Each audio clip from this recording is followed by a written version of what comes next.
दरअसल बुनियादी तौर पर ये वीडियो बनाने का मकसद ही है कि मैं किसी तरह से ये चाहता हूँ कि लोग जो फेसबुक पे मेरी कहानी की डिफरेंट एपिसोड्स देख रहे हैं, पढ़ रहे हैं, तो उनको लगे कि इसमें कुछ ऐसा इंटरेस्टिंग थोड़ा बहुत है कि लोगों को पढ़ना चाहिए।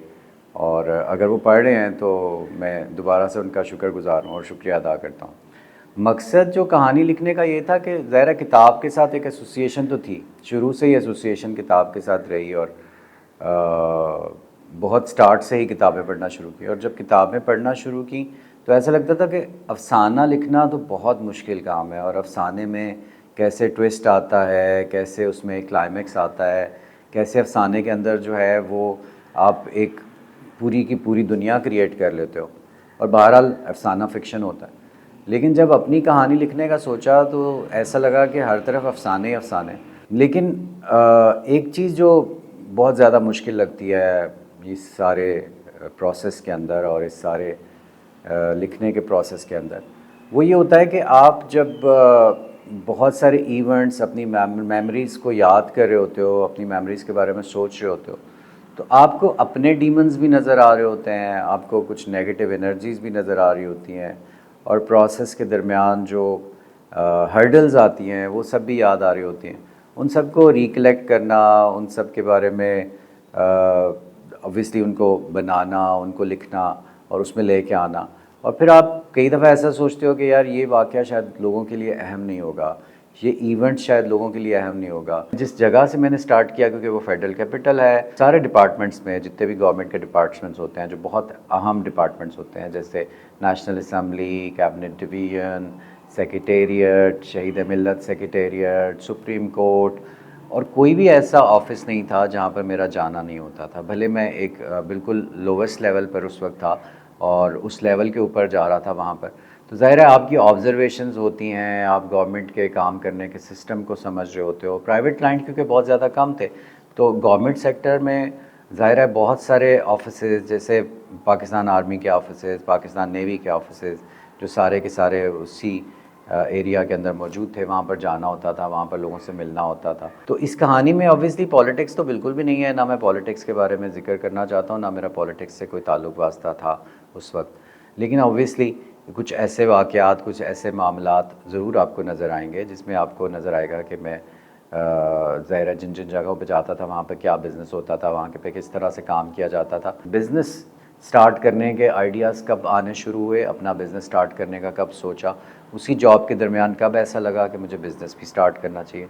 ऑब्वियसली इसी सारी चीज़ों के अंदर क्योंकि मीडिया से मुंसलिक तो था ही, ऑब्वियसली एडवर्टाइजिंग एजेंसी मीडिया के लिए काम कर रही होती है, उस वो ट्रांसफॉर्मेशन होने में जितना वक्त लगा, और ये जो 3 डिकेड्स की कहानी, अभी तक की 3 डिकेड्स हो चुकी हैं ऑलमोस्ट। लेकिन आज का ज़माना डिफरेंट है। आजकल लोग रील्स देखना चाहते हैं, वीडियोस देखना चाहते हैं, और वो किताब पढ़ने में इतना ज़्यादा इंटरेस्टेड नहीं है। अगर आप किसी को मोटिवेट भी कर रहे हो कि वो किताब पढ़े, तो उसमें भी वो बहुत ज़्यादा इंटरेस्टेड नहीं होते।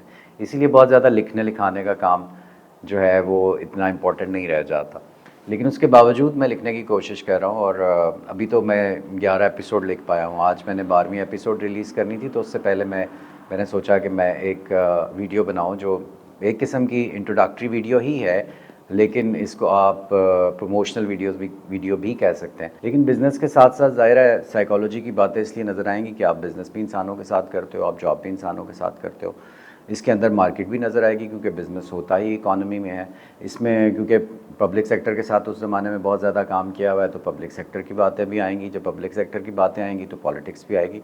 अब सवाल ये पैदा होता है कि इस सारी कहानी के जो मैं लिखने जा रहा हूँ या मैं जो लिख रहा हूँ, उसके ऑडियंस कौन है।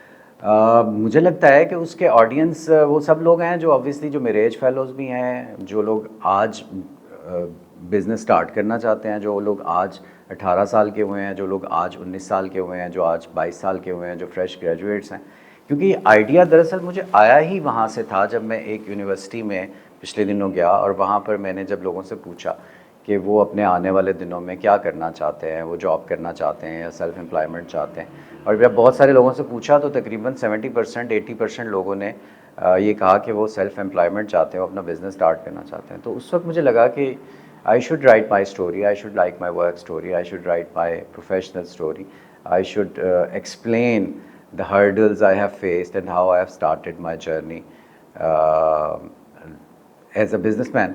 और ऑब्वियसली उस वक्त की कहानी से लेके अब तक जो सारे वाक़यात हो गए, यंगस्टर्स को ज़रूर पढ़ना चाहिए और यंगस्टर्स को ज़रूर सुनना चाहिए।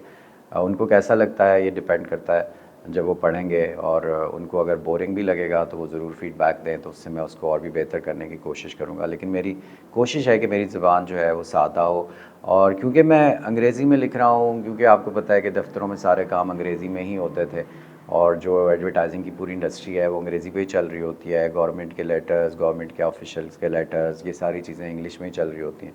तो फिर इसलिए मैं अंग्रेज़ी ज़ुबान में लिख रहा हूँ। लेकिन मैं साथ साथ वीडियो ज़रूर बना रहा हूँ ताकि इवेंचुअली मैं ये कोशिश करूँगा कि मेरी हर एपिसोड जो है वो वीडियो फॉर्म में भी अवेलेबल हो। अभी तो वो रिटन फॉर्म में ही अवेलेबल होगी जिसको आप पढ़ रहे होंगे। Thank you very much.